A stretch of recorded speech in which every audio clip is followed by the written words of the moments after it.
జిల్లా నంద్యాలలో పిజ్జాలో కుళ్ళిన చికెన్ ముక్కలు ఫుడ్ సేఫ్టీ అధికారులకు ఫిర్యాదు చేసిన వినియోగదారుడు స్థానిక పద్మావతి నగర్లో ఉన్న డొమినోస్ పిజ్జా సెంటర్లో చికెన్ పిజ్జా ఆర్డర్ చేసుకొని ఇంటికి వెళ్లి చూస్తే కుళ్ళిన చికెన్ పిజ్జా చూసి షాక్ తిన్న వినియోగదారుడు తిరిగి వెళ్లి డొమినోస్ పిజ్జా సెంటర్ సిబ్బందిని అడిగితే నిర్లక్ష్య సమాధానం ఇవ్వడంతో ఫుడ్ సేఫ్టీ అధికారులకు ఫిర్యాదు చేసిన వినియోగదారుడు సురేష్ డొమినోస్ పిజ్జా సెంటర్లో తనిఖీ చేసి ఆహార పదార్థాల శాంపుల్స్ను సేకరించి ల్యాబ్కు పంపించారు. ల్యాబ్ రిపోర్ట్ ఆధారంగా చర్యలు తీసుకుంటామన్న ఫుడ్ సేఫ్టీ అధికారులు.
మాకు ఈ పిజ్జా సెంటర్ పైన ఫిర్యాదులు రావడంతో మేము వెంటనే దీన్ని పర్యవేక్షణ చేయడానికి ఇన్స్పెక్షన్ చేయడానికి వచ్చినాము.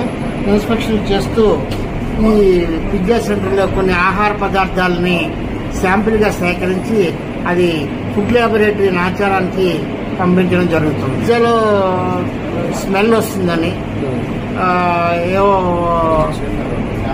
పార్టికల్స్ లో స్మెల్ బాగా వస్తుందని తెల్లపోతాం అని చెప్పి పిల్లలు వామిటింగ్ చేసుకున్నారని వాళ్ళు ఫిర్యాదు చేసినారు. ఆ ఫిర్యాదు ఆధారంగా మేము ఈరోజు వచ్చి ఇక్కడ